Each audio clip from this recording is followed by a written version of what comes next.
Iñaki Gabilondo. Son las 8:30 de la mañana. Las 7:30 en la Casa Museo de José Saramago, en Tías, Lanzarote. Buenos días, mundo. ¿Quieres un café?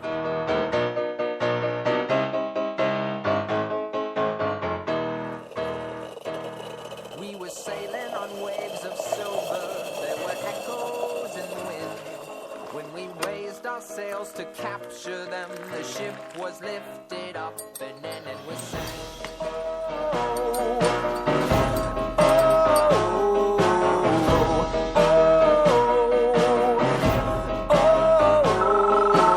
La cafetera de radiocable.com. Dirige Fernando Berlín. They play silver melodies and the kings and queens all write their dreams on silver pages we would read and we sing.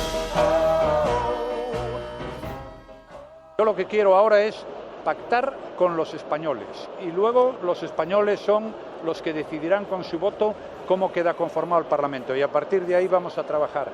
Pero insisto, lo que ha ocurrido en estos 4 meses no se puede volver a repetir. Los vetos son malos para la democracia y nuestro partido ha sido vetado porque no se ha querido hablar con una fuerza que representa más de 7 millones de españoles y yo espero que ahora llegue el sentido común y todo el mundo actúe con un poco de cordura porque hay una magnífica oportunidad, la recuperación económica. Yo, si empezamos poniéndonos todos los vetos y el quién sí y el quién no lo veo. Sí, ahora lo que estoy convencido es que España necesita acuerdo, pero España también necesita cambios y regeneración. En la Comunidad de Madrid, me han preguntado antes, pues se ha demostrado que la regeneración es absolutamente fundamental. Nosotros lo que estamos diciendo es, oiga, aquí hay 6 millones de votos que tienen 71 diputados y 5,2 millones de votos que tienen 90 diputados. Y esto no ha sido suficiente para la formación de gobierno. Bueno, pues vamos a hacer que esos 6 millones de votos cuenten en diputados y diputadas. ¿Cómo? Presentándose en una única plataforma electoral, para que esa suma se traduzca en diputados y diputadas que puedan pasar esos 175 diputados que se necesitan para poder formar gobierno. Bueno, vamos a ver, yo he votado hace un momento, he votado por correo electrónico. ¿Y qué ha votado? Pues ¿Me lo nos puede puede decir? llevar, yo creo que lo saben ustedes perfectamente, nunca digo el sentido de mi voto, pero se conoce perfectamente. De hace mucho tiempo ustedes saben cuál es mi posición. No voy a contradecirla en los hechos.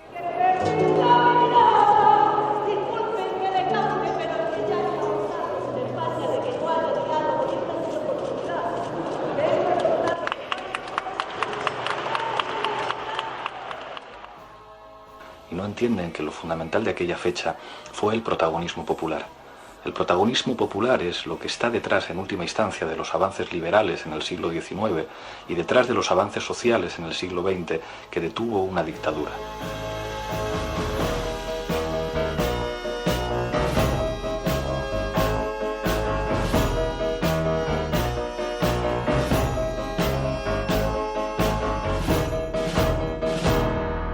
Si hay cambio, el cambio va a venir de una discusión pública y esperemos que la filtración va a aportar hechos para una discusión pública que se base en hechos y no en especulación.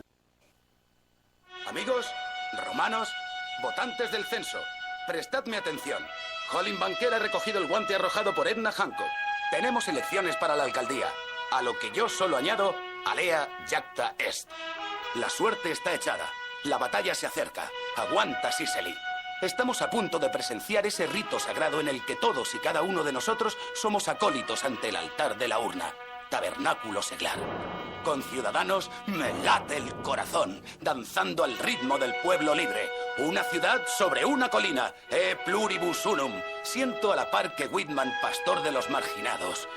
Oh, democracia, justo a tu lado, mi garganta se dilata en una gozosa canción.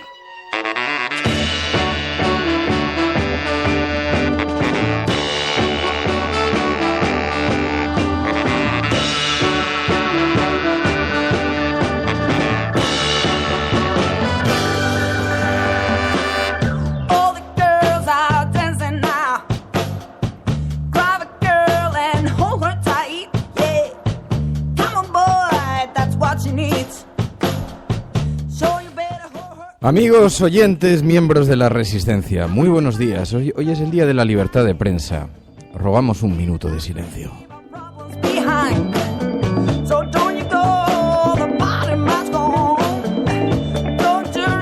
Bienvenidos a La Cafetera, ese espacio en el que nos juntamos un grupo de resistentes en torno a una gran mesa con tazas de café, con las portadas de los periódicos para tratar de explicar qué es lo que le está ocurriendo a este convulso y agitado mundo tan pequeño, tan pacato, a veces tan inexplicable, pero tan lleno de esperanzas y de oportunidades. Un saludo muy especial a quienes nos escuchan desde fuera de este país, a quienes tuvieron que dejar un día sus raíces, sus amigos, sus recuerdos, la música de su infancia, quienes tuvieron que dejar a sus novias, sus trabajos, en busca de nuevas oportunidades y que hoy residen repartidos por todo el planeta, convirtiéndose en los ojos de la cafetera, de la resistencia.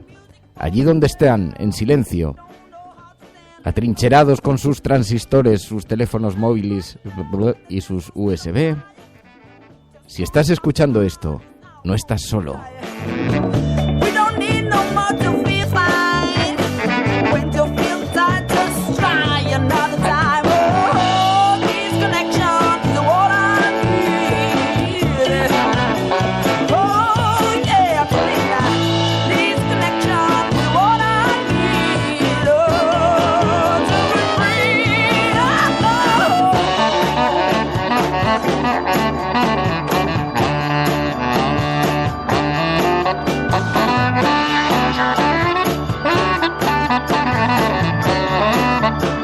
Bueno, un saludo muy especial a quienes se están incorporando en directo a este programa. Estoy viendo numerosos nombres, numerosos amigos. Elena, Luis Blanco, que se incorpora por primera vez en directo. Bienvenido, Luis, a esta gran familia. Que no importa de dónde vengas, no importa lo que hayas hecho antes, no te vamos a pedir explicaciones.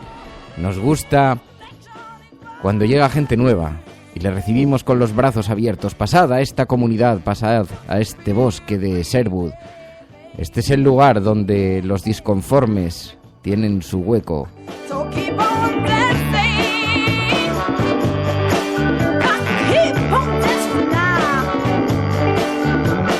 Bueno, un saludo muy especial a quienes os estáis incorporando en directo al programa. Son nuestro cuerpo de analistas, son con quienes vamos a tratar de explicar la realidad. Raúl, Fer Serrantes, Liquidadores, Elena, Ángel Trianero, Randy González, tantos y tantos amigos que se incorporan a esta hora al programa y a este club de los que pensamos diferente y que, como digo, forman parte de ese cuerpo de analistas de CIS, nuestro CIS particular con el que tomamos la temperatura a la ciudadanía. Rojo Cabreado, Virginia Rodríguez, Tito Stop Tip, Isa Barra, Guillem Salazar, Dime Radio, PSV, Chungo Rojo, Barsalia, Guy Brush, Yo es que soy de letras, Fernanda, Paloma Irazazábal, Javier Neoj, en fin, tantos amigos que se incorporan y para quienes hemos elegido un hashtag a través del cual podemos comentar hoy el programa, La Cafetera Prensa Anestesiada. La Cafetera Prensa Anestesiada, porque en efecto hoy es el Día Mundial de la Libertad de Prensa, pues ahora figura como uno de los trending topic, y esa libertad de prensa que se encuentra no solamente anestesiada, ha sido una forma muy generosa de definir lo que le está ocurriendo a los medios de comunicación, cada vez más distantes, cada vez más alejados, cada vez presentando una realidad más distorsionada ante los ciudadanos, pensando ingenuamente, creyendo ingenuamente que no son conscientes, que no se han dado cuenta. Así que hoy vamos a hablar con Javier Gallego, carne cruda, sobre este asunto. Será alrededor de las 9, alguien con quien compartimos mucho sobre los males que le está ocurriendo a esta profesión tan importante, que supone una herramienta fundamental para que los ciudadanos puedan ejercer su derecho al voto con toda la información posible. Una de las herramientas fundamentales de la democracia y que sin embargo se encuentra en un estado de salud verdaderamente precario. Bueno, pues de esto vamos a hablar a lo largo del programa. ¿Estás escuchando La Cafetera? Si lo estás haciendo, eres la resistencia. No estás sola. Si uno mira quién tiene el poder mediático en el mundo, pues son unas 6 o 7 personas las que dominan de una manera enorme todo lo que es no solo la información sesgada, que esta es otra cosa de la que tendríamos que empezar a protestar. Cuando uno hoy ve en un kiosco los periódicos que nos ofrecen a los españoles, estoy hablando de Madrid, y uno dice, pero ¿cómo puede ser? Si la mayor parte de estos periódicos, la información que dan no es verdad, no es cierta. Entonces tenemos que protestar, como le decía antes. Este no es el mundo que deseamos para nuestros hijos. Y todas estas cosas de las que antes éramos solo testigos, ahora ya no lo seremos. ¿Por qué? Pues porque ahora podemos participar.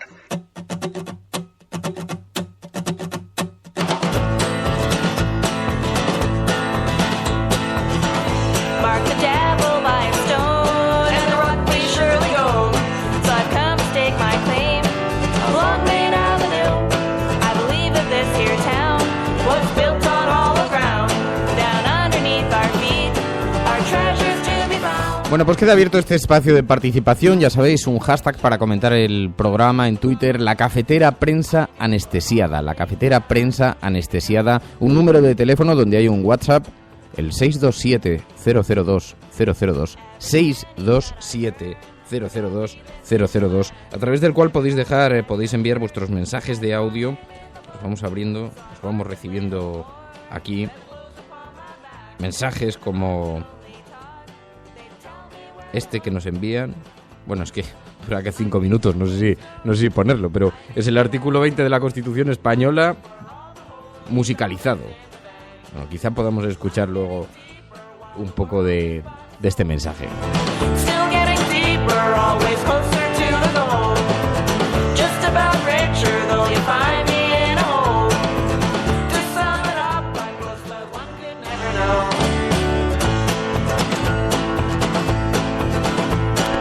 Mala como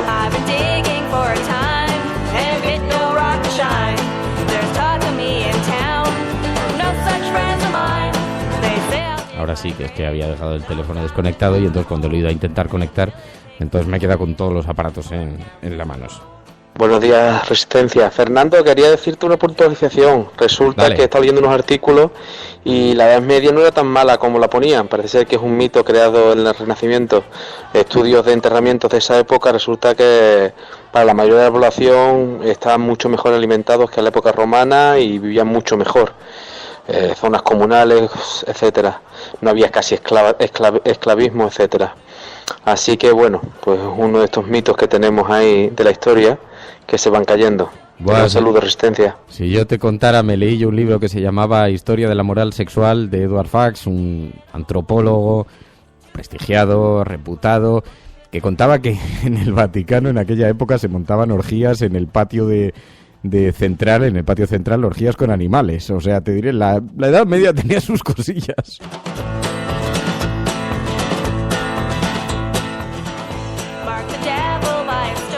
En fin, no sé si profundizar más en esto. Os he dejado ahí con la cabeza ya pensando y tenemos muchas cosas de las que hablar en el programa, muchos asuntos políticos. No he saludado a María.es, la pobre, me he acordado cuando he tosido porque sigue enferma todavía, con fiebre por la noche. Ya sabéis que hemos elegido que María, hemos decidido aquí en Comandita, en el comité de sabios de la cafetera, formado por los resistentes miembros de la audiencia, que María sea portadora del virus cafetero y que lo vaya incubando, entonces vaya creciendo, vaya recibiendo resistencias y así ya lo podamos inocular en la sociedad, terminando definitivamente con todo. Así que la pobre está enferma en la cama desde hace 48 horas. Pero en fin, que te mejores, Mary, recupérate pronto. La resistencia va a seguir mañana también aquí, así que no te preocupes, tómatelo con calma, con paciencia. Bueno, os decía que hay muchas cosas de las que hablar porque, como sabéis, ayer se celebraron diversos actos de conmemoración del 2 de mayo, esa fecha en la que los españoles empujamos a los franceses y entonces nos quedamos de lleno con la cabeza metida en el antiguo feudalismo en lugar de darnos a la cultura ajena. Pero, en fin, el caso es que aquí, como es un acto muy patriótico, pues se celebra por todo lo alto cada vez que gobierna el Partido Popular, y ayer hicieron un acto en el 2 de mayo con Pérez Reverte, con Estrella Morente, y se montó un buen lío porque Estrella Morente aprovechó un momento en el que estaba cantando, soltó el micrófono, no hay un testimonio muy directo de sonido que se escuche con con calidad porque lo hizo a capela, sin ningún micrófono cerca, pero reivindicó, pidió diálogo y de ahí ha saltado a todas las tertulias políticos y entonces ahí se ha montado un poco de follón porque ha habido quien ha dicho, oiga, métase usted en sus asuntos. Además, después saludó a Mariano Rajoy y entonces la gente se ha quedado confusa. No sabían si estaban diciendo háganle ustedes caso al pobre Mariano Rajoy porque venimos de un debate en el que Mariano Rajoy pide que se termine con los vetos. Ahí... O no se sabe si lo que se estaba diciendo es que haya diálogo en la izquierda. Dejó un mensaje lo suficientemente ambiguo, pero después se acercó a saludar a Mariano Rajoy, con lo cual, ¿para qué quieres más? La polémica está servida. Estrella Morente, en pleno momento de la canción, se refirió con estas palabras. A ver si lo podemos distinguir con suficiente claridad.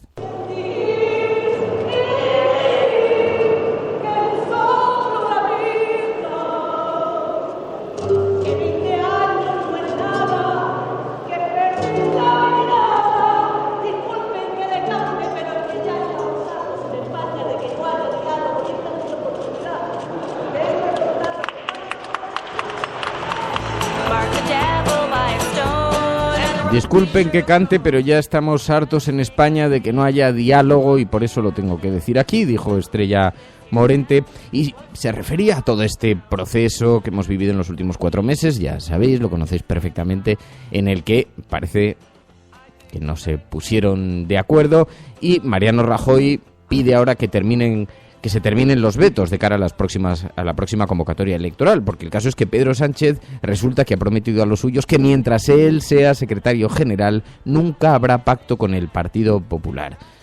Así que Mariano Rajoy, molesto ayer, que fue abordado por los periodistas, muchos micrófonos a su alrededor, dijo, ya es hora de ir terminando con los vetos. Yo lo que quiero ahora es pactar con los españoles y luego los españoles son los que decidirán con su voto cómo queda conformado el Parlamento y a partir de ahí vamos a trabajar. Pero insisto, lo que ha ocurrido en estos 4 meses no se puede volver a repetir.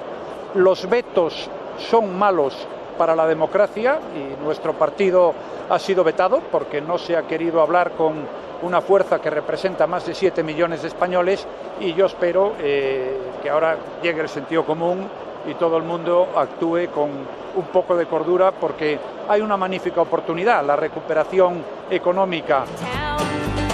Y así es como se construye la mitología. Resulta que Mariano Rajoy, a base de repetir y repetir una y otra vez que se encuentran vetados, aislados por culpa de la falta de cultura de diálogo del Partido Socialista, ha conseguido instalar ese mensaje cuando la poca memoria le hace olvidar que fue el Partido Popular el que, aprovechando su mayoría absoluta como una apisonadora durante toda una legislatura completa, ha estado gobernando en solitario, dando la espalda al Parlamento, al Congreso de los Diputados, no solamente durante el tiempo que han gobernado, sino incluso durante estos 4 meses donde se han negado un día tras otro a ser sometidos al control parlamentario y se presentan como una víctima, que eso el Partido Popular lo hace a la perfección. La victimización. Y hay quien les compra el discurso. Albert Rivera dice, hay que terminar con esos vetos. Me parece que primero tiene que iniciarse la campaña, que es pasado mañana justamente, y después hablar de propuestas y soluciones. Yo, si empezamos poniéndonos todos los vetos y el quién sí y el quién no lo veo así. Ahora, lo que estoy convencido es que España necesita acuerdo, pero España también necesita cambios y regeneración. En la Comunidad de Madrid, me han preguntado antes, pues se ha demostrado que la regeneración es absolutamente fundamental. La regeneración es absolutamente fundamental, dice Albert Rivera. Y ahora entonces comienza el debate sobre las próximas elecciones generales. Hoy ya finalmente ya no hay vuelta atrás.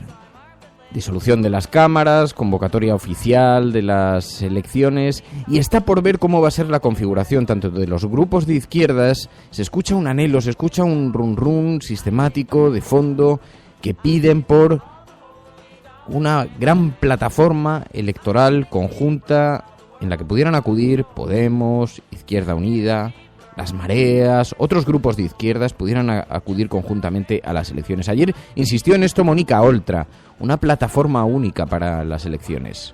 Nosotros lo que estamos diciendo es, oiga, aquí hay 6 millones de votos que tienen 71 diputados y 5,2 millones de votos que tienen 90 diputados. Y esto no ha sido suficiente para la formación de gobierno. Bueno, pues vamos a hacer que esos 6 millones de votos cuenten en diputados y diputadas. ¿Cómo? Presentándose en una única plataforma electoral, para que esa suma se traduzca en diputados y diputadas que puedan pasar esos 175 diputados que se necesitan para poder formar gobierno. Dice el ABC en su portada hoy, con una fotografía de Albert Rivera y Mariano Rajoy, dice: el Partido Popular cree que el pacto Podemos-Izquierda Unida facilita la gran coalición. Sánchez se vería forzado a apoyar a Rajoy tras el 26 de junio para evitar quedar fagocitado por el nuevo eje de izquierda, y el presidente espera ser investido en el mes de julio, dice el periódico ABC. También insiste el periódico El País en la portada, dice: Rajoy y Rivera recriminan a Sánchez el veto a pactar con el Partido Popular. Los líderes territoriales del PSOE se distancian de la estrategia de alianzas postelectorales que propone su líder. Es verdad que nos encontramos a un Pedro Sánchez cada vez más en solitario. Y también dice el periódico El País, porque claro, todo esto ocurre, escuchábamos a Mariano Rajoy hace unos segundos aludiendo a la situación económica, la recuperación económica. Otra de las mitologías introducida por Mariano Rajoy, que ha conseguido que tanto la bajada del precio del petróleo, la inestabilidad de Oriente Medio, que ha producido un enorme trasvase del turismo que antes iba destinado a países de Oriente Medio, a lugares como Egipto, lugares vacacionales, en fin, que en este momento se encuentran en una situación de inestabilidad. Se ha trasvasado todo eso al sur de Europa, a España, y toda esta situación, las exportaciones, la reducción del precio en las exportaciones, una situación de la que se ha beneficiado España y se ha beneficiado la economía. Es verdad que algunos de los mensajes del gobierno consiguieron, y eso nos debería provocar alguna inquietud, nos debería provocar alguna reflexión, consiguieron tranquilizar a la troika. Por ejemplo, la flexibilización del mercado laboral, la reforma del mercado de trabajo, una serie de asuntos que han precarizado la vida de los ciudadanos y que ha enviado un mensaje de tranquilidad a la troika. Si esos son los mensajes que reciben, si la tranquilidad viene derivada de eso, preguntémonos quién está detrás, ¿no? Pero bueno, el caso es que mientras Mariano Rajoy presume de la situación económica, como si los problemas de las materias primas de China tuvieran algo que ver con él, lo cierto es que siguen llegando malas noticias para nuestro país, malas noticias económicas. El periódico El País hoy lo lleva en portada. La Unión Europea no valida la previsión de déficit del gobierno. Bruselas solo dará un año de prórroga a España para que corrija el desequilibrio extra en sus cuentas públicas, dice el periódico El País. Que, por cierto, Europa ha reconocido serias trabas en el tratado con Estados Unidos, en el TTIP. Eso dice el periódico El País, porque sabéis que ayer Greenpeace presentó por todo lo alto esta filtración que han recibido con documentos ya consolidados del TTIP. Ya lo estuvimos comentando aquí ayer en el programa. Documentos que ponen de manifiesto que todos los temores eran fundados, todos los temores que existían ante ese gran acuerdo comercial que se está negociando entre Europa y los Estados Unidos y que limita las capacidades y los poderes de las instituciones y las administraciones públicas frente a las grandes transnacionales. Y ayer lo presentó Greenpeace y dijo: hay que ponerlo, hay que desvelarlo. En Berlín pusieron un camión con las paredes de cristal para que la gente pudiera subirse y leer a la vista de todos el TTIP oculto, escondido, que como sabéis hasta ahora era de acceso restringido, solamente tenían acceso a algunos eurodiputados, con condiciones muy limitadas, tenían que dejar sus teléfonos móviles, era una sala de lectura secreta, y allí los pocos eurodiputados que habían podido verla salían con los ojos como platos diciendo horrorizados ante los documentos que estaban leyendo. Bien, pues ayer Greenpeace filtró estos documentos, los dio a conocer en todo el mundo y además colocó, como digo, una gran urna de cristal para que todos lo pudieran ver a la vista de los ciudadanos. Y dijo: hay que volver a empezar a negociar desde cero. Esto no vale ni como base de trabajo porque rompe completamente todo el poder institucional. Dice: y lo tienen que discutir los ciudadanos. Si hay cambio, el cambio va a venir de una discusión pública. Y esperemos que la filtración va aportar hechos para una discusión pública que se base en hechos y no en especulaciones.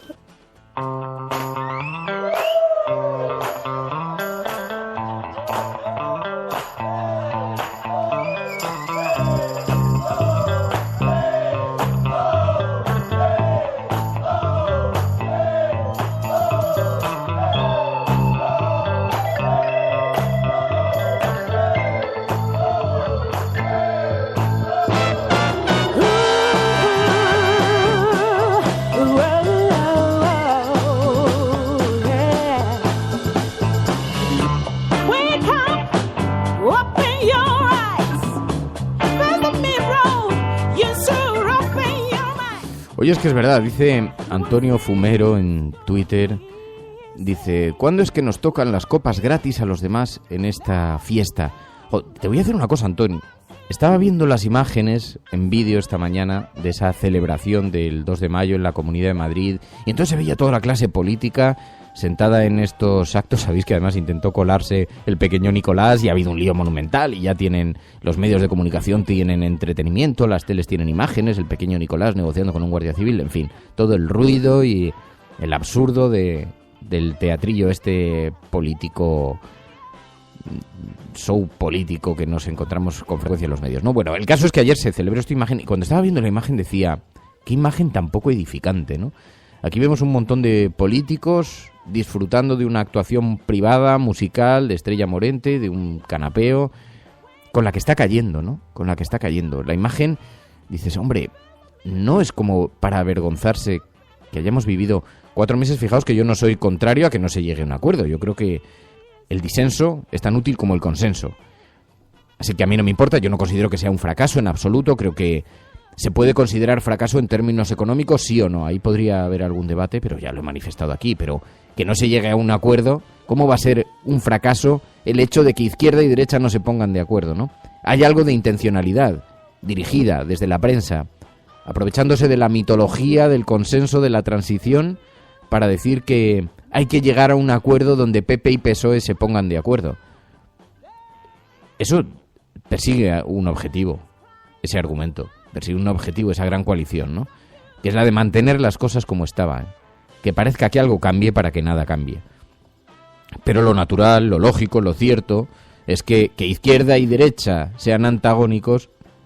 Es la única esperanza que tenemos para que la democracia siga funcionando. Porque, entonces, ¿qué significa? Que si izquierda y derecha pueden ir conjuntamente a las elecciones con un mismo programa electoral, se pueden poner de acuerdo. ¿Para qué necesitamos a los partidos políticos? ¿Para qué necesitamos las elecciones? Si total, con un gran partido ya nos lo resuelven, con un gran partido único, el objeto de algunos, ¿no?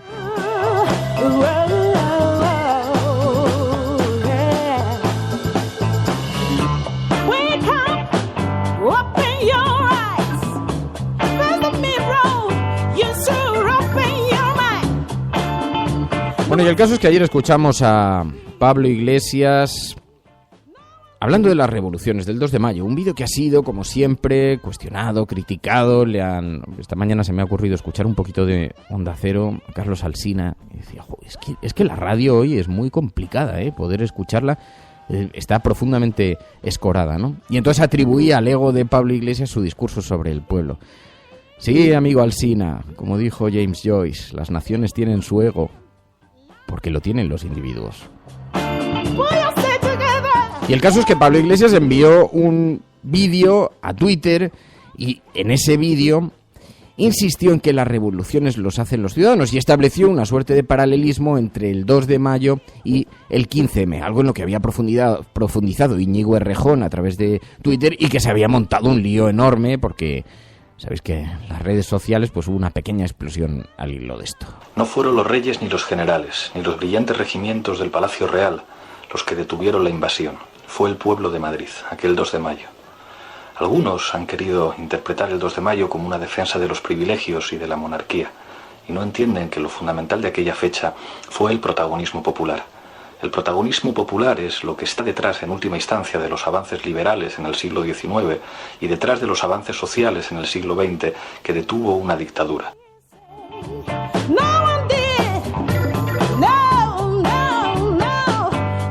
Bueno, pues lío con esas palabras también, mientras se celebran estos actos del 2 de mayo, que como digo, envían una imagen que para los ciudadanos, tal y como lo están pasando, en fin. Dice el periódico El Mundo, en su portada, nos encontramos hoy, dice: Rajoy rectifica y devuelve a las comunidades autónomas el control en educación. Méndez de Vigo da otro golpe a la ley Wert al rebajar las competencias del Estado en las reválidas de la ESO y bachillerato. Cada autonomía podrá fijar las preguntas y el calendario por su cuenta, dice. Y lleva un tema. Bueno, sabéis que se está celebrando en estos días la consulta de Izquierda Unida. Y lleva una entrevista con Gaspar Llamazares, el que fue coordinador general de Izquierda Unida durante 8 años. Y es uno de los principales detractores de la coalición de Izquierda Unida con Podemos. Dice el periódico El Mundo, dice: el portavoz de la coalición en Asturias denuncia que Podemos no tiene coherencia, es una veleta que se mueve en función del viento. Y aclama: Izquierda Unida, pues exclama, Izquierda Unida corre el riesgo de ser el satélite de un partido populista, dice Gaspar Llamazares, mostrando que no en Izquierda Unida no todas las posiciones son favorables a ese gran acuerdo con Podemos. Pero el caso es que ayer fue entrevistado Julio Anguita en el programa Más vale tarde, lo entrevistó Mamé Mendizábal y le preguntó si ya había votado. Bueno, vamos a ver, yo he votado hace un momento, he votado por correo electrónico. ¿Y qué ha votado? Pues nos puede llevar, yo creo que lo saben ustedes perfectamente, nunca digo el sentido de mi voto, pero se conoce perfectamente. De hace mucho tiempo ustedes saben cuál es mi posición. No voy a contradecirla en los hechos. ¿A dónde podemos llegar? ¿A dónde por lo menos yo deseo que se llegue? Yo deseo que se llegue a una amplia confluencia política, pero que tenga su correlato y su paralelo en una amplia confluencia social.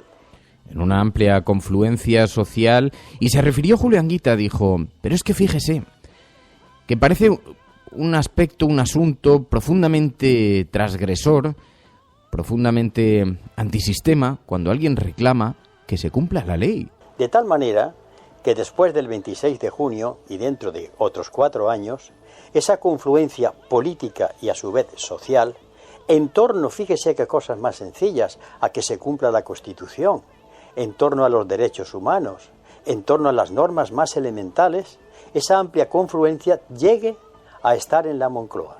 Y con el boletín oficial en la mano desde el gobierno. Se puedan cambiar y se pueda aproximar eso. En fin, fijaos, hoy dice el periódico La Razón, dice: Zarzuela diseña una campaña para relanzar a Felipe VI. La Vanguardia: Rajoy y Rivera ya presionan al PSOE para la gran coalición. Esto es de lo que habla la gran prensa. Por eso nosotros diferenciamos entre la agenda setting, la agenda que marcan los grandes medios de comunicación, y la agenda de la cafetera. Allí en la agenda setting habita el ruido. Y en la agenda de la cafetera, el sosiego. Hablamos con Javier Gallego. Cuando nosotros decimos que vamos a bajar los impuestos todavía más que ahora, tenemos credibilidad. Hemos hecho historia. El cielo no se toma por consenso, el cielo se toma por asalto. Bienvenidos a oportunidades en la confrontación electoral venezolana entre uno Hemos hecho historia. Hemos hecho presencia. Yo creo en la democracia y por tanto yo creo que el partido... No era instructora, no hombre, no, es que no tienes ni idea. El enemigo es Daesh, el terrorismo yihadista, lo que sea. La cafetera de radiocable.com. Buenos días, cafetera. Parece... Hola, Fernando. Referente a lo que has comentado sobre votantes... Totalmente de acuerdo con lo que ha dicho María por lo que respecta al referéndum. Javier Gallego, muy buenos días. Muy buenos días, ¿cómo estamos, Fernando? Bueno, estamos en buena medida bastante hermanados, Javi, porque todo el mundo, no sabes cómo te estaban acogiendo los oyentes de este programa. Sí, bueno, creo que es mutuo, ¿no? Pasa con los oyentes de Carne Cruda y los de La Cafetera, que muchas veces creo que son los mismos, compartimos audiencia y creo que compartimos esa ilusión de que estos dos programas se hermanen. Así que ya que hoy me has invitado tú al programa, yo voy a lanzarte la caña y te invito al miércoles, que queremos decir mañana, a hacer un debate sobre las próximas elecciones y si te lo permiten tus otros compromisos, a las 12 te espero. Pues no me lo pierdo ni en broma. Además, cuando he estado allí con vosotros me lo he pasado siempre muy bien. La pena es que no vaya Barbija puta, porque después de la última entrevista que le hiciste, no sé cómo se os ocurrió, pusisteis una fotografía de un día que fui a veros allí precisamente y todo el mundo pensaba que Barbija puta era yo.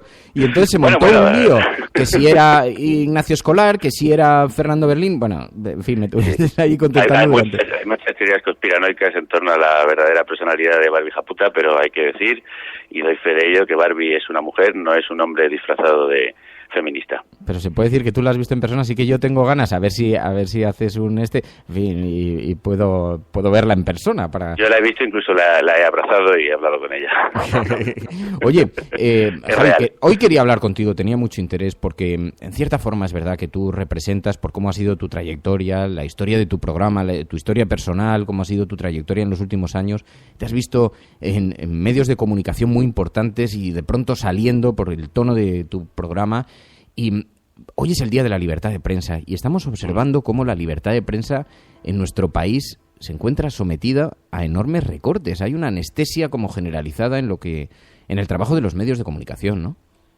Sí, bueno, yo tampoco me quiero erigir en símbolo de nada. Es verdad que he tenido una historia truncada y he sufrido una cierta persecución por el tono del programa, como tú decías, y por mis opiniones, pero también hay otros muchos compañeros batiéndose el cobre porque esta libertad de prensa, como tú dices, pues no esté anestesiada y goce de buena salud. Es verdad que en nuestro país estamos viviendo tiempos oscuros, no sé si más que otros, pero yo en la carrera periodística que llevo sí que quizás es uno de los momentos más difíciles, ¿no? Son malos tiempos para los periodistas por muchas razones que quizá ahora analizaremos, pero también muy buenos tiempos para hacer periodismo, ¿verdad, Fernando? Porque qué momento más apasionante para contarlo.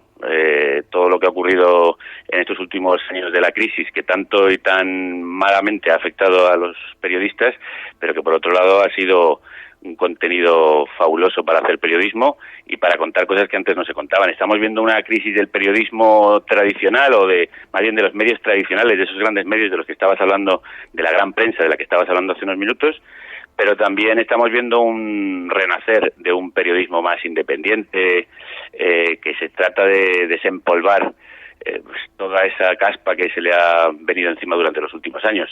Así que bueno, yo creo que tenemos que tener una sensación agridulce, porque es verdad que vemos enormes presiones sobre periodistas, la dificultad de ejercer nuestro trabajo, pues la precariedad y el paro. Hemos visto despidos masivos, los vamos a volver a ver próximamente, por ejemplo en Unidad Editorial, donde están los compañeros en huelga para protestar contra los 220 y pico despidos que va a haber. Hemos visto de directores de periódicos cesados por presiones gubernamentales, vemos medios controlados por bancos y constructoras, por anunciantes que se convierten en intocables, hemos visto ruedas de prensa sin preguntas o con preguntas pactadas, comparecencias de un presidente en plasma. Es verdad que son momentos difíciles, pero también estamos viendo el resurgir de nuevos medios. Fíjate, lo que tú y yo estamos haciendo con la radio online, esto hubiera sido impensable hace unos años. A mí me echan de distintas emisoras y yo hubiera tenido que cerrar el chiringuito, dejar el programa. Tendría que haberme dedicado a otra tarea, haber acabado con Carne Cruda, y ahora tengo la posibilidad, gracias a un montón de oyentes que nos pagan y nos protegen y nos amparan, de seguir haciendo periodismo y de seguir haciendo radio a mi aire con más independencia que nunca, sin además sentir el aliento del poder censor en la nuca. No, es que esa gran transformación a la que te refieres, y que tiene que ver también con que los medios de producción periodística han pasado a estar en manos de los ciudadanos que lo pueden soportar a través de, como sucede con vuestro caso, a través de sus aportaciones. Y cómo cambia la propiedad, ¿no? Hemos observado cómo la gran propiedad de los bancos, de las grandes constructoras, como decías, que obviamente dirigen el mensaje de los medios de comunicación de forma directa o de forma indirecta, pero eso tiene unas consecuencias y de pronto hay otra realidad. Hay veces cuando hablo con algún estudiante de periodismo y dice claro, pero ¿qué es lo que tengo que hacer en el futuro? Y dice, bueno, es que hace 20 años no existía Twitter. Es que hoy quien tiene una cuenta de Twitter tiene un periódico propio. Tiene una capacidad de difusión tan importante, global, inmediata, instantánea, que le permite ejercer el periodismo. Luego está por ver cómo se puede cómo se puede salir adelante con todo esto, ¿no? Pero sí que hay una gran transformación. Y lo que sí que percibo, y en tus oyentes tiene que ser clamoroso, es que los oyentes son especialmente críticos, cada vez más, ¿no? Bueno, y eso muy es muy bueno. Sí, es muy exigentes. Además tienen todo el derecho a hacerlo porque encima son quienes sostienen el medio. En nuestro caso es evidente. Y además yo creo que eso es muy bueno para el periodismo. Lo que tú acabas de decir de la importancia que tienen las redes, quien tiene una cuenta de Twitter tiene un periódico y también tiene una tribuna de cartas al director. Quiero decir, lo tienes ahí pegado a ti, respondiendo en tiempo directo a lo que estás diciendo, aplaudiendo cuando le gusta y abucheando, criticando de forma constructiva cuando no le gusta, y eso creo que hace mejorar infinitamente nuestro trabajo. Así que bienvenida sea esta relación más directa entre oyentes y periodistas, porque así así mejoramos, así ayudamos a hacer mejor así ellos nos ayudan a hacer mejor nuestro trabajo. Al mismo tiempo que lo están protegiendo, también nos están ayudando a hacer mejor el trabajo. Y además, precisamente las redes yo creo que han sido una de las grietas que han abierto ese abismo que ahora mismo existe entre la ciudadanía y esa gran prensa, en muchos casos, aunque yo también siempre insisto en que dentro de la gran prensa y de los medios tradicionales hay muy buenos compañeros haciendo muy buen periodismo. Pero es verdad que las redes, de repente, se empezó a cuestionar la versión oficial, el discurso único. Empezaron a aparecer nuevas tribunas y nuevos medios y nuevas formas de contar. Y los medios que no han sabido sumarse o no han querido sumarse a esa nueva ola de comunicación, pues cada vez se han visto más alejados de lo que ocurría en la calle. Lo hemos visto en fenómenos como el 15M, lo vemos con fenómenos como Podemos y lo vemos casi cada día en las noticias.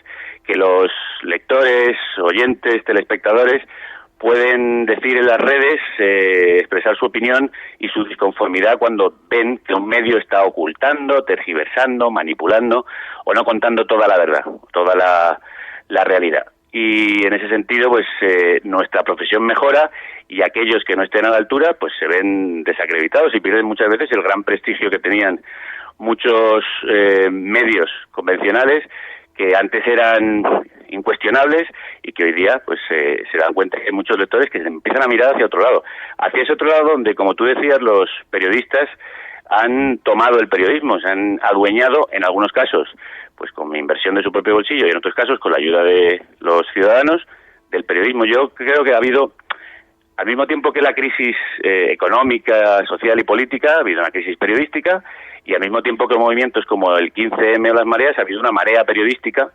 que, tomando precisamente el lenguaje del 15M, ha tomado el periodismo. Se decía en el 15M, tomemos la plaza, tomemos la palabra, pues creo que hemos tomado el periodismo, tú, por ejemplo, con La Cafetera, nosotros con Carne Cruda, de medios como el Diario.es, La Marea, Infolibre, pues periodistas que deciden salirse de los medios o les obligan a salirse de los medios tradicionales y que empiezan a hacer sus propios programas, sus propios medios, con esa ayuda del blindaje de oyentes, lectores y ciudadanos que protegen y subvencionan un periodismo que de otra manera estaría en manos, o está en manos, pues de esos grandes grupos de empresariales y financieros que además han sido los causantes de la crisis. De hecho, muchas veces lo que se ha dicho, y esto lo dijo, me acuerdo, un periodista estadounidense cuyo nombre no consigo recordar ahora, pero lo importante es que él dijo que los periodistas habíamos tenido una responsabilidad en no contar la crisis porque trabajábamos para las empresas que la estaban provocando. Pues esto esperemos que no nos vuelva a suceder, porque si nos volvemos a adueñar de nuestra profesión en vez de dejarlo en manos de quienes tienen intereses espurios y económicos para tapar la realidad, pues no nos volverá a suceder. No, me interesa mucho esto que estás diciendo porque, para empezar, tienes razón cuando dices que esto no se ha producido de la noche a la mañana, que hemos vivido una secuencia de acontecimientos que hemos ido tragando, que hemos ido tolerando, las ruedas de prensa sin preguntas, las comparecencias en plasma, que en lugar de escandalizar a la profesión y paralizar completamente la maquinaria, hemos ido consintiendo, y de pronto, cuando nos hemos encontrado con que se expulsaba a alguien como Ignacio Escolar de una empresa porque sus informaciones, las de su medio, se referían al consejero delegado de la compañía, nos ha parecido una sorpresa, cuando en realidad esto viene siendo una sucesión de pequeños acontecimientos, ¿no?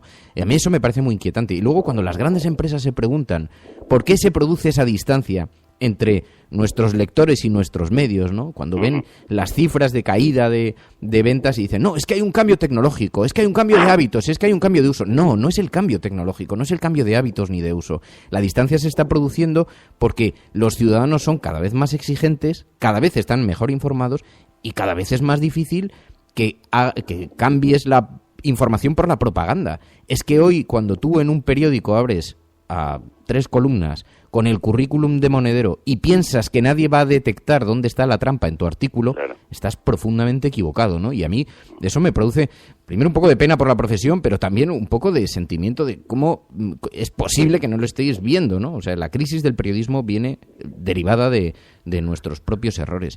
Oye, y en este gran cambio, en esta exigencia que se produce de los es un nuevo paradigma, pero tenéis oyentes que además son en parte propietarios de la información que emitís, también se producen sus propias presiones. Esto es un cambio también importante. Sí, bueno, nosotros, como antes decíamos, hay una relación muy directa con los productores y con los oyentes, con aquellas personas que están subvencionando el programa. Y su reacción es muy clara con los contenidos cuando emites el contenido, y nosotros hemos, yo no lo llamaría presiones, pero nosotros hemos percibido oyentes que se daban de baja cuando pues no les gustaba cierta línea del programa, pero también aparecían de repente nuevos productores que querían financiar el programa precisamente porque consideraban valiente ciertos giros que, sobre todo editoriales, que tiene el programa, que nosotros, aunque se pueda decir que estamos alineados en un cierto ámbito ideológico, pues creo que hemos intentado mantenernos libres e independientes de partidos y personas del ámbito político. Y cuando algunos oyentes no lo entienden, pues se dan de baja o protestan, pero eso me parece bien. Y al mismo tiempo también hay otros que, precisamente por esa misma razón, por esa libertad que intuyen o que perciben que hay en el programa, pues se suman al barco. Así que yo creo que esa relación es muy buena, muy sana, y que nos obliga a estar siempre alerta, que es algo que va de suyo a nuestro trabajo, ¿no? No, esto es muy importante porque creo que cambia esa relación, cambia la relación. Creo que es muy importante también que la gente entienda, y esto, que yo lo percibo aquí, es un tema bastante tabú, porque es un tema difícil de afrontar y de explicar, ¿no? Pero el compromiso de un programa es el compromiso con una información solvente, sólida, objetiva, contrastada, que eso es muy difícil, porque hay gente que dice, oye, tenéis que informar de este asunto ya. Bueno, pero es que si no lo puedo contrastar o no está contrastado, es difícil que yo lo vaya a abordar por una cuestión ética de compromiso con la información. Pero además, es importante que la gente entienda que el compromiso es con el todo, porque una radio exclusivamente sobre los intereses personales de cada uno, eso es imposible, ¿no? Un programa, un periódico o un ¿no? El compromiso es más global, es con todo, hay cosas que te gustan más, que te gustan menos, ¿no? Y en esto yo percibo también una pequeña transformación sobre la forma en la que uno tiene de realizar las noticias y las informaciones. Oye, y la... Sí, una cosa de esto que decía Fernando, y que me parece importante, por lo menos en mi caso. Nosotros escuchamos muy atentamente lo que nos dicen, pero pagar por el programa o financiar Carne Cruda no quiere decir que el oyente nos vaya a decir a los periodistas que tenemos una profesión, un criterio, dedicamos todas las horas de nuestro trabajo a realizar nuestra profesión, que nos digan cómo tenemos que hacer nuestro trabajo ni lo que tenemos que decir. Es importante esa diferenciación. O sea, ellos están creando una barrera de protección, un sostén para que se pueda hacer periodismo, pero no una injerencia. Ellos no están comprando una injerencia dentro del programa ni comprando el programa para que el programa diga lo que ellos quieren oír. Y yo creo que eso lo entienden la mayoría de los oyentes, y eso hace que nosotros hagamos periodismo, no propaganda, ni seamos la voz ni el altavoz de nadie, ni siquiera de nuestros oyentes, de un oyente en concreto que quiere oír algo y quiere que le cuenten la realidad de una manera. Eso también es importante. Yo creo que eso la mayoría de los oyentes lo entienden y entienden esa independencia y que puede haber discrepancias con el programa, pero precisamente ellos lo que sostienen es que se pueda disentir dentro de un programa que les gusta fundamentalmente porque creen que es respetuoso con la veracidad. Oye, preguntan en Twitter, ¿te han intentado comprar alguna vez? ¿Te han intentado que te pases al lado oscuro? No, la verdad es que no. No me han hecho jugosas ofertas. No he tenido que vencer a grandes tentaciones, no. No, yo he sufrido más bien presiones, ¿no? Pues por el espíritu contestatario o libre del programa, pues por determinados callos que hemos pisado.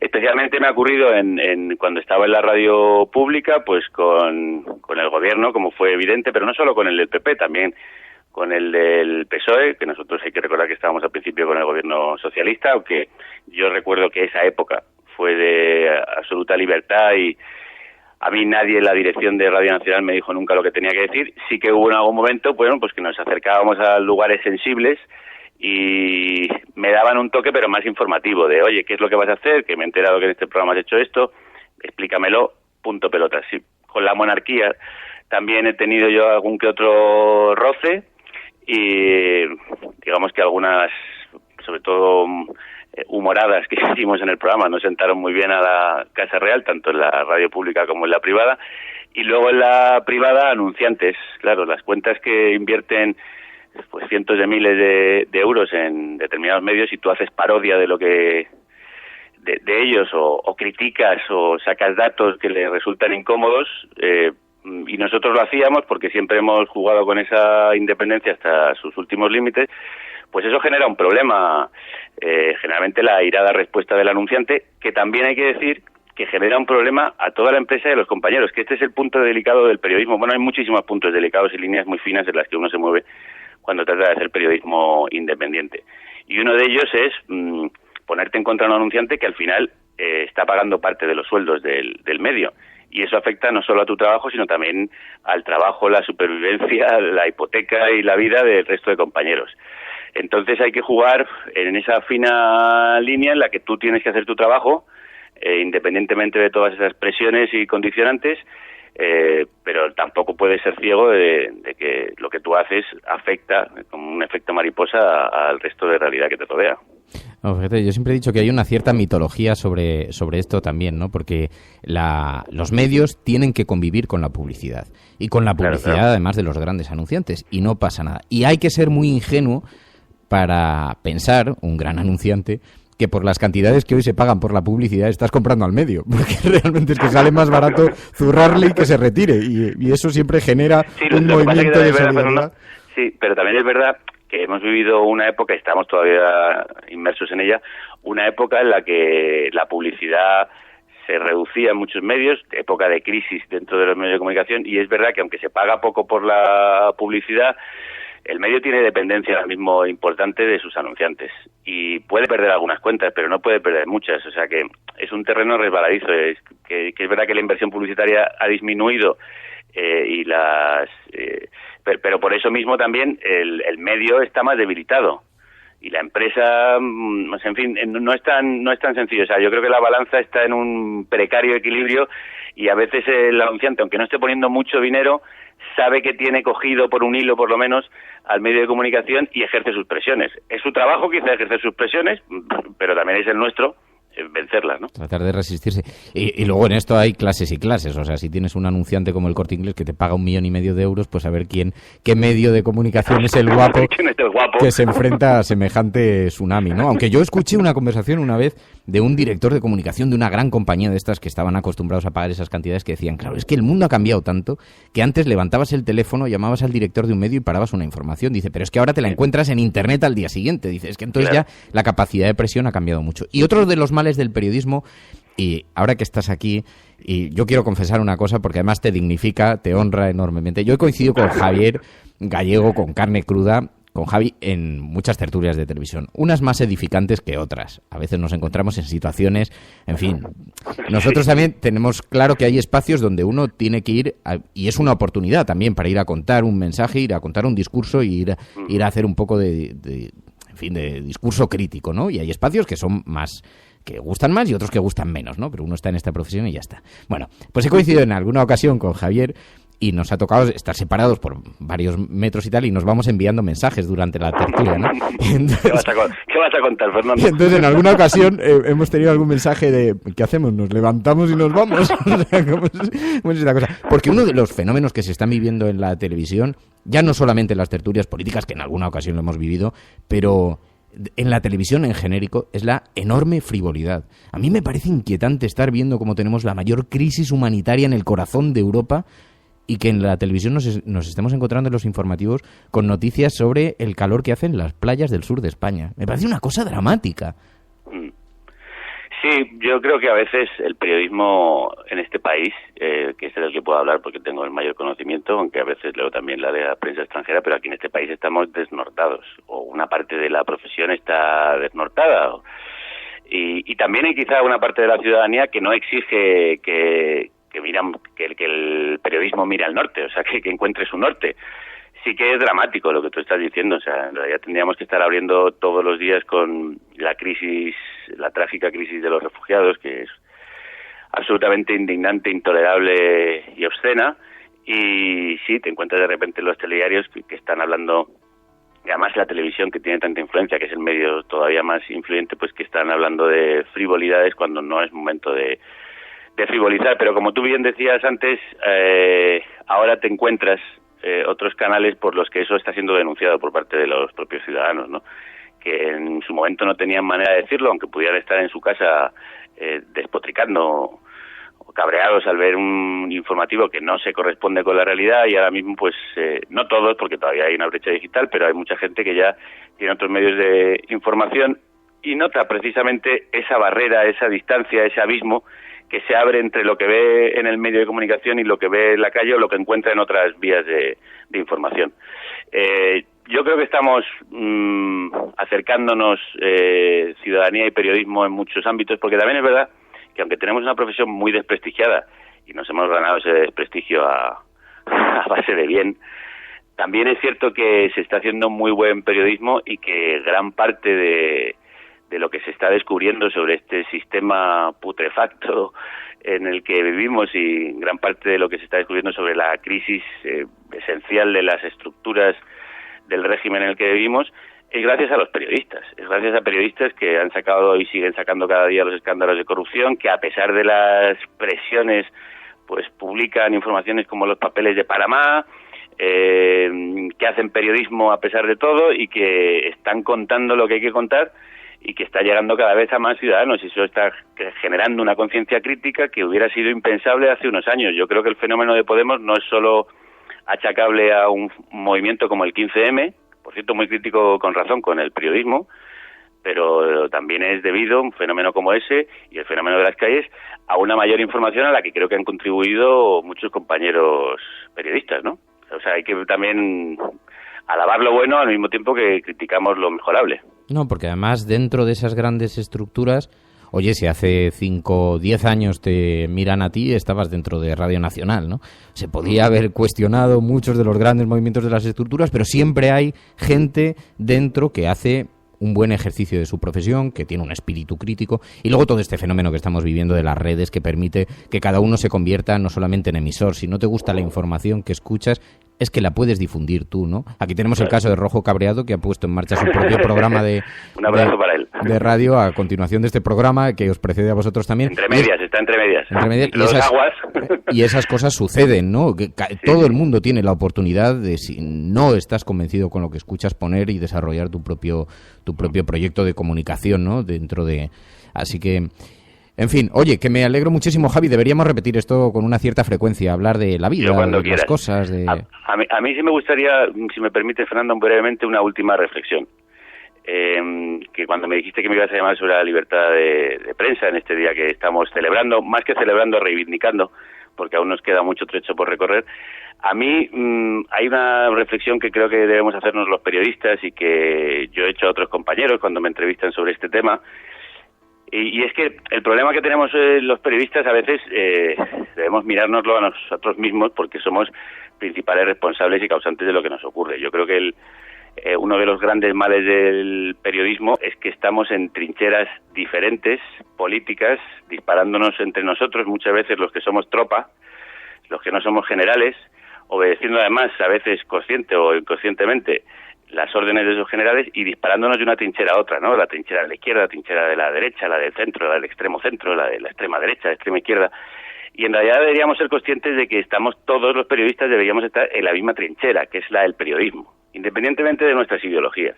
Y hasta que no haya una sindicación, una unión de los periodistas en torno a los básicos, como una declaración de principios universales del periodismo, no empezaremos a realmente ser una profesión prestigiada e independiente.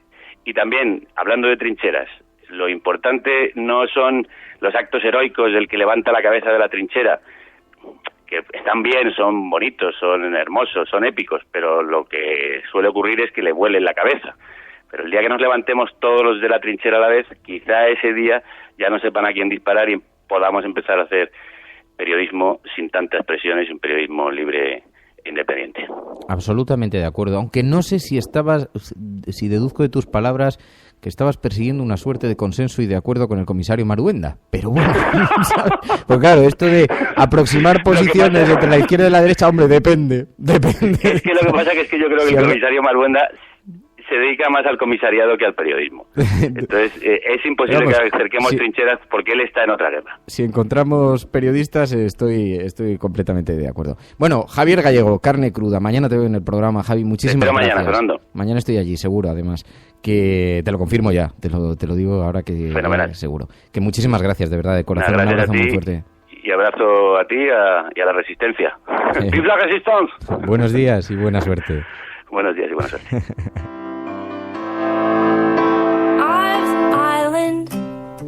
For you came along, but your boat in my sand, hand in my hand, your heart in my songs. I was a fighter, and I was so brave, but I lowered my sword when you held me and swore you'd stay, stay, stay. Oh, I can't do this alone anymore, 'cause I'm no good on my own anymore. What did I do to deserve this? Bueno, pues así nos vamos a marchar. Ha sido un auténtico placer, una mañana más, aquí en comunión con la Resistencia. Luis Blanco, Mamen Páez, Sergio Vinuesa, Elena Ávila, Jiku, Celemín, Lila, Berca, Santiago Galán, Hardy Useful, Cora, Isabel Aragón, Rojo Cabreado, Josean, Barsalia, tantos y tantos amigos, Graznando, Fuenipico, Efiantis, María Frías, tantos amigos, Guillem Salazar, Ángel García, que se incorporan aquí por las mañanas en este espacio donde los que pensamos diferente nos refugiamos. What did you do to me? Baby, come back. No, I don't wanna be free. Sí, amigos, el club de los que pensamos diferentes, el club de Sherwood. Mañana volvemos. Muchísimas gracias. Hombre, Andrés Cutillas dice, mi primer café. Hombre, Andrés, por favor, bienvenido a la familia. Pasa. Dentro hay más caramelitos.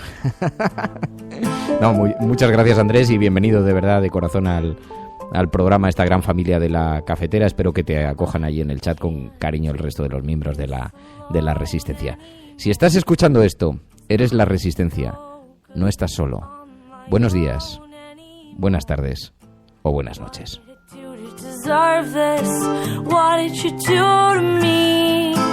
Baby, come back. No, I don't wanna be free. Oh, baby, come back. No, I don't wanna be free. No, no, no, baby, come back. No, I don't wanna be free.